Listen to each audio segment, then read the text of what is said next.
ತಿಳಿಸ್ತೀನಿ. ಈ ಮಧ್ಯದಲ್ಲಿ ನಮಗೆ ಉಳ್ತಿರೋಂಥದ್ದು, ನಮ್ಮ ಅನುಭವಕ್ಕಿರೋದು, ಈ ರಾಜ್ಯ ಭಾಳ ಶಕ್ತಿಶೀಲವಾದಂಥ ರಾಜ್ಯ. Is A human resources capital of this country. ಇದು ಇಡೀ ದೇಶ, ಇಲ್ಲಿ ದೇಶದಲ್ಲೇ, ಇಡೀ ನಮ್ಮ ಭಾರತದಲ್ಲೇ, ನಮ್ಮ ಕರ್ನಾಟಕದಲ್ಲಿ ಇರೋಂಥ ಹ್ಯೂಮನ್ ರಿಸೋರ್ಸಸ್ಸು ಇಡೀ ಅದಕ್ಕೆ ನಮ್ಮದು ಇಷ್ಟು ಸ್ಟ್ರಾಂಗ್. ಎಷ್ಟು ನರ್ಸಸ್ನ ತಯಾರು ಮಾಡ್ತೀವಿ, ಎಷ್ಟು ಇಂಜಿನಿಯರ್ಸ್ ತಯಾರು ಮಾಡ್ತೀವಿ, ಎಷ್ಟು ಡಾಕ್ಟರ್ಸ್ ತಯಾರು ಮಾಡ್ತೀವಿ, ಬೇರೆ ಬೇರೆ ಪ್ರೊಫೆಸರ್ಸಿಂದ ಹಿಡಿದು ಎಲ್ಲ ರಂಗದಲ್ಲೂ ಕೂಡ. ಇಲ್ಲಿ ನಾವು ಬರೀ IT-BT ಮಾತ್ರ ನಾನು ಮಾತಾಡ್ತಾ ಇಲ್ಲ. ಇಲ್ಲಿ ನಾನು ಕ್ಯಾಲಿಫೋರ್ನಿಯಾದಲ್ಲಿ 13,000 ಇಂಜಿನಿಯರ್ಸ್ ಇದ್ದರೆ, ಕ್ಯಾಲಿಫೋರ್ನಿಯಾ ಸಿಲಿಕಾನ್ ವ್ಯಾಲಿಲಿ, ನಿಮ್ಮ ಬೆಂಗಳೂರು ನಗರದಲ್ಲೇ 26 ಲಕ್ಷ ಇದೆ. ಅಲ್ಲಿ 13 ಲಕ್ಷ ಇದೆ, ಇಲ್ಲಿ 26 ಲಕ್ಷ ಇದೆ. ಒಂದೇ ರೋಡಲ್ಲಿ 16 ಲಕ್ಷ ಇದೆ, ಔಟರ್ ರಿಂಗ್ ರೋಡಲ್ಲಿ. ಇದು ಅಫಿಷಿಯಲ್ ಸ್ಟ್ಯಾಟಿಸ್ಟಿಕ್ಸ್. ಇದು ಸ್ಟ್ಯಾಟಿಸ್ಟಿಕ್ಸ್. ಅಂಥ ಶಕ್ತಿ ಈ ಬೆಂಗಳೂರು ನಗರದಲ್ಲಿ ಇದೆ. ಎಲ್ಲಿಂದ ಬಂದರೋ, ಹೇಗೆ ಬಂದರೋ, ಯಾರು ಬಂದಿದ್ದಾರೆ ಅನ್ನೋದು ಬೇರೆ ವಿಚಾರ. ಬಟ್ ನಾನು ಬರೀ IT-BT ವಿಚಾರ ನಾನು ಮಾತಾಡ್ತಾ ಇಲ್ಲ. ಇಲ್ಲಿ ಇವತ್ತು ನಾವು ಏನು ಯೋಚನೆ ಮಾಡಿದ್ದೇವೆ ಅಂತ ಅಂದರೆ, ಒಂದು ದೊಡ್ಡ ತೀರ್ಮಾನವನ್ನು ಮಾಡಿದ್ದೇವೆ. ಒಂದು ಪ್ರೈವೇಟ್, ನಮ್ಮ ಸರ್ಕಾರನೇ ಪ್ರೈವೇಟಲ್ಲಿ ಯಾರು ಇಲ್ಲಿ ಉದ್ಯೋಗವನ್ನು ಹುಡುಕ್ತಾ ಇದ್ದಾರೆ, ನಮ್ಮ ಯುವಕರಿಗೆ ಅವ್ರಿಗೆ ಅನುಕೂಲ ಆಗಬೇಕು.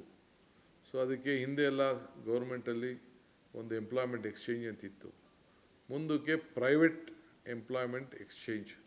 ಸೊ ಯಾರೇ ಪ್ರೈವೇಟು ಉದ್ಯೋಗವನ್ನು ಪಡ್ಕೊಳ್ಬೇಕು, ಅವರು ಆಕರ್ಷಣೆ ಮಾಡಬೇಕು ಉದ್ಯೋಗಸ್ಥರನ್ನ ಅಂತ ಹೇಳಿ ಬಯಸ್ತಾರೆ.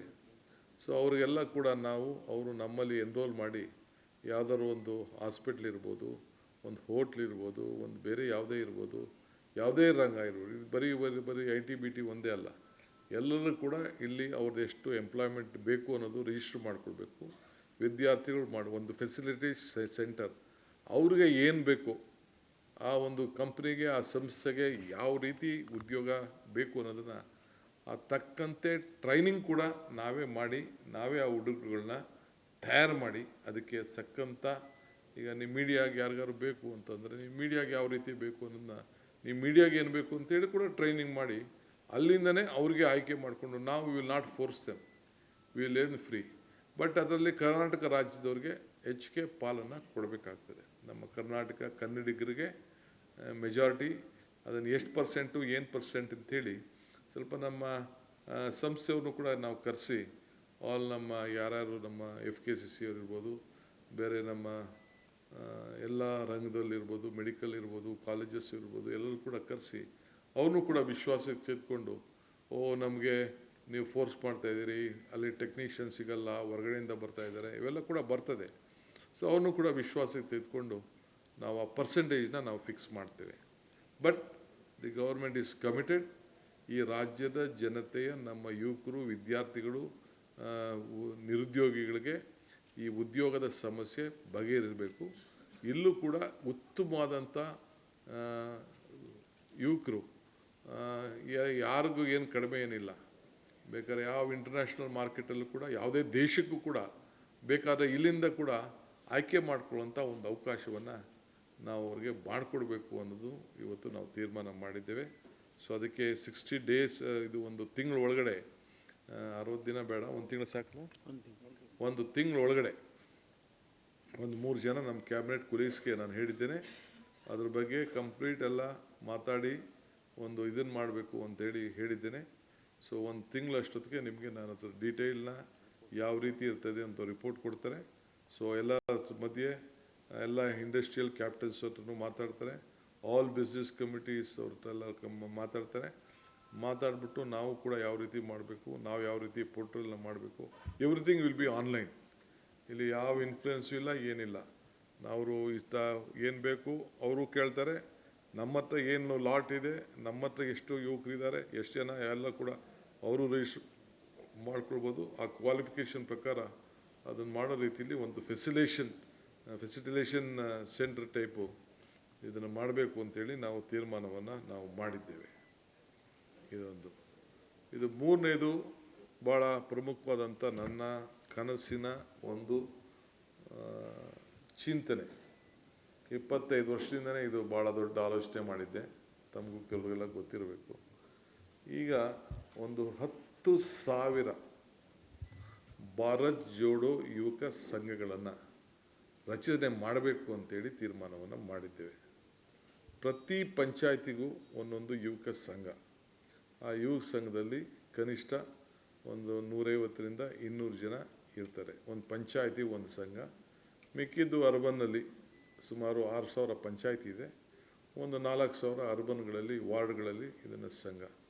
ಇದು ಸ್ಪೋರ್ಟ್ಸ್ಗೆ, ಕಲ್ಚರಲ್ಗೆ ಮತ್ತು ಅವ್ರದ್ದೇನೇ ಆದಂಥ ನಾಟಕಗಳಿರ್ಬೋದು, ಸಾಂಸ್ಕೃತಿಕವಾಗಿರ್ಬೋದು, ಅವರ ನಾಯಕತ್ವವನ್ನು ಬೆಳೆಸ್ಕೊಳ್ಳಿಕ್ಕೆ ಮತ್ತು ಒಂದು ಕ್ರೀಡಾ ಮನೋಭಾವನ ಇಟ್ಕೊಂಡು ಮತ್ತು ಎಲ್ಲ ಒಂದು ನಮ್ಮ ಸೋಷಿಯಲ್ ಹಾರ್ಮನಿ ಇದನ್ನು ಅದಕ್ಕೋಸ್ಕರ ಭಾರತ್ ಜೋಡೋ ಯುವಕ ಸಂಘ ಅಂಥೇಳಿ ಈ ಪ್ರಾರಂಭ ಮಾಡಬೇಕು ಅಂತೇಳಿ ಮಾಡಿದ್ದೇವೆ. ಸೊ ಆ ಒಂದು ಸಂಘಕ್ಕೆ ಸರ್ಕಾರ 10 ಲಕ್ಷ ರೂಪಾಯಿ ಕೊಡ್ತದೆ. ಆ 10 ಲಕ್ಷದಲ್ಲಿ ಅದನ್ನು ಯಾವ ರೀತಿ ನಡೆಸಬೇಕು, ಎಲ್ಲಿ ನಡೀತದೆ ಅಂಥೇಳಿ ಅದಕ್ಕೆ ಎಲ್ಲ ಆ ಜಾಗಗಳೆಲ್ಲ ನಾವೆಲ್ಲ ಈಗ ನಮ್ಮ ತಲೆಯಲ್ಲೆಲ್ಲ ಇದೆ. ಅದು ಹಿಂದೆ ಎಲ್ಲ ನಾನು ಡಿಕ್ಲೇರ್ ಮಾಡಿದ್ದೆ ಅದನ್ನು. ಸೊ ಅದಕ್ಕೆ ಒಂದು ಇಟ್ ವಿಲ್ ಬಿ ಪ್ಯೂರ್ಲಿ ಸರ್ಕಾರ ಹಣ ಕೊಡ್ತದೆ. ಸೊ ಯೂತ್ ಕ್ಲಬ್ಸು ನಡೀತದೆ. ಸೊ ಅವರೆಲ್ಲ ಸಂಘಟನೆ ಆಗಿ ಅವರು ಆದಷ್ಟು ಬೇರೆ ಬೇರೆ ಚಟುವಟಿಕೆಗಳಿಗೆಲ್ಲ ಸ್ವಲ್ಪ ಹೋಗದೆ, ಸೊ ಈ ಆಟ ಪಾಠಗಳು ಮತ್ತು ನಮ್ಮ ಕಲ್ಚರ್ ಏನಿದೆ, ನಮ್ಮ ಇತಿಹಾಸ ಏನಿದೆ, ಅವೆಲ್ಲ ಕೂಡ ಅವ್ರ ಹತ್ರಲ್ಲಿ ತೊಡಗಿಸ್ಕೊಳ್ಳಿ ಅನ್ನೋ ದೃಷ್ಟಿಯಿಂದ ಅವರ ನಾಯಕತ್ವವನ್ನು ಬೆಳೆಸ್ಕೊಳ್ಳಿ ಮತ್ತು ವಿಶೇಷವಾಗಿ ಅವರ ಏನೋ ಒಂದು ಗುಣಗಳಿದೆ, ಯಾವುದೇ ಕಲೆಯಲ್ಲಿರ್ಬೋದು, ಎಲ್ಲದರಲ್ಲೂ ಕೂಡ ಅವರಿಗೆ ಒಂದು ಅವಕಾಶವನ್ನು ಮಾಡಿಕೊಡ್ಬೇಕು ಅನ್ನೋ ದೃಷ್ಟಿಯಿಂದ ಈ ರೀತಿ ಅವರ ಪ್ರತಿಭೆಗಳನ್ನು ಗುರುಸುವಂಥ ಅವಕಾಶ ಕೂಡ ಆಗಲಿ ಅನ್ನೋ ದೃಷ್ಟಿಯಿಂದ ಈ ಭಾರತ್ ಜೋಡೋ ಯುವಕ ಸಂಘ 10,000 ಸಂಘಗಳನ್ನು ರಚನೆ ಮಾಡಲಿಕ್ಕೆ ತೀರ್ಮಾನವನ್ನು ಮಾಡಿದ್ದೇವೆ. ಅದಕ್ಕೆ 10 ಲಕ್ಷ ರೂಪಾಯಿ ಒಂದು ಪಂಚಾಯತಿಗೆ, ಒಂದು ಸಂಘಕ್ಕೆ ಕೊಡಬೇಕು ಅಂಥೇಳಿ. ಅಂದರೆ ಒಂದು ಪಂಚಾಯತಿಲಿ ಒಂದು ಸಂಘ ಇರ್ತದೆ, ಅದನ್ನು ತೀರ್ಮಾನವನ್ನು ಇವತ್ತು ಮಾಡಿದ್ದೇವೆ. ಸೊ ಅದಕ್ಕೆ ನಾನು ಹೇಳಿದ್ದೀವಿ ಎಲ್ಲ ಸೇರಿ ಯುಗ ಇದು ಅಂಥೇಳಿ. ಒಂದು ದೊಡ್ಡ ಸಮಸ್ಯೆ ಕಾಡ್ತಾ ಇದೆ ನಿಮ್ಮೆಲ್ಲರೂ ಕೂಡ. ಭಾಳ ಜನಕ್ಕೆ ಬೆಂಗಳೂರು ನಗರದಲ್ಲಿ, ಹೊರಗಡೆ ಹಳ್ಳಿಲೆಲ್ಲ ನಮಗೆ ಕರೆಂಟ್ಗೆ ಈ ಸುಪ್ರೀಂ ಕೋರ್ಟು ಜಡ್ಜ್ಮೆಂಟ್ ಬಂದುಬಿಟ್ಟಿದೆ ಅಂತೇಳಿ ಭಾಳ ಬೇರೆ ಬೇರೆ ಸ್ಟೇಟಲ್ಲಿ ಕೆಲವು ಡಿಸಿಷನ್ಸ್ ತೊಗೊಳಕ್ಕಾಗ್ತಾಯಿಲ್ಲ. ನಾವು ತೊಗೊಳಕ್ಕಾಗಿಲ್ಲ. ನಾವು 8 ಸತಿ ಸಿದ್ದರಾಮಯ್ಯವ್ರ ಸಂಪುಟದಲ್ಲಿ ಚರ್ಚೆ ಮಾಡಿದೋ. ನಾನು ಕೂಡ ಬೆಂಗಳೂರು ನಗರದ ಜವಾಬ್ದಾರಿ ತೆಗೆದುಕೊಂಡು ನಾನು ಕೂಡ ಚರ್ಚೆ ಮಾಡಿದೆ. ಸೊ ಭಾಳ ವೆರಿ ಲಿಮಿಟೆಡ್ಗೆ ಹೋದೋ, ಬರೀ 30-40 ಕೊಟ್ಟು ನೋಡ್ದೋ. ಒಂದು 4 ಲಕ್ಷ ಅರ್ಜಿಗಳಿತ್ತು. ಇನ್ನೂ ಒಂದಷ್ಟು ಜನ ಎಲ್ಲ ಇದ್ದಾರೆ. ಸೊ ಅದಕ್ಕೆ ಏನಾದ್ರು ಮಾಡಿ ಬಗೆಹರಿಸ್ಬೇಕು ಅನ್ನೋದು ಕೂಡ ಇದೆ. ಇಡೀ ಹಳ್ಳಿಯಿಂದ ಎಲ್ಲ ಕೂಡ ಯಾರಿಗೂ ಹಳ್ಳಿಗಳಲ್ಲಿ ನೀರು ಸಿಗ್ತದೆ, ಕರೆಂಟ್ ಕೊಡ್ತಾಯಿಲ್ಲ. ಬೆಂಗಳೂರು ನಗರದಲ್ಲೂ ಕರೆಂಟ್ ಕೊಡ್ತಾಯಿಲ್ಲ. ಯಾಕೆಂದ್ರೆ ನಾವು OC ಇಲ್ಲ, CC ಇಲ್ಲದೆ ಯಾರು ಕೊಡೋಕ್ಕಾಗಲ್ಲ ಅನ್ನೋದು ಕೂಡ ಇದೆ. ಸೊ ಅದಕ್ಕೆ ಇವತ್ತು ಚರ್ಚೆ ಮಾಡಿದ್ದೇವೆ. ಸೊ ಅದಕ್ಕೆ 2,500 ಅಡಿವರೆಗೂ 2,500 ಅಡಿವರೆಗೂ ಒಂದು 20% ಆಚೆ ಈಚೆ ಇದ್ದರೂ ಕೂಡ 20% ಅದಕ್ಕೆ ಆಚೆ ಈಚೆ ಇದ್ದರೂ ಕೂಡ ಸೇರಿಸಿ ಒನ್ ಟೈಮ್ 31ನೇ ತಾರೀಕು, ಅಂದರೆ ಹೋದ ತಿಂಗಳು 31ನೇ ತಾರೀಕುವರೆಗೂ ಯಾರ್ಯಾರು ಕಟ್ಟಡಗಳನ್ನು ಕಟ್ಕೊಂಡಿದ್ದಾರೆ, ಅರ್ಜಿ ಹಾಕಿದ್ದಾರೆ, ಕಟ್ಕೊಂಡಿದ್ದಾರೆ ಅಂದರೆ ಈಗ ನಾನು ಅರ್ಜಿ ಹಾಕ್ಬಿಟ್ಟು ಕಟ್ಟಿದ್ದೀನಿ ಅಂತ ಏನೂ ಇಲ್ಲದೆ ಅರ್ಜಿ ಹಾಕ್ಕೊಡೋದು ಅಲ್ಲ. ಎಲ್ಲರದ್ದು ಫೋಟೋ ವಿಡಿಯೋ ಎಲ್ಲ ಮಾಡಿಸಿಸ್ತೀವಿ. ಓವರ್ನೈಟ್ ಯಾರು ಹಂಗೆ ಮಾಡೋಕ್ಕಾಗಲ್ಲ.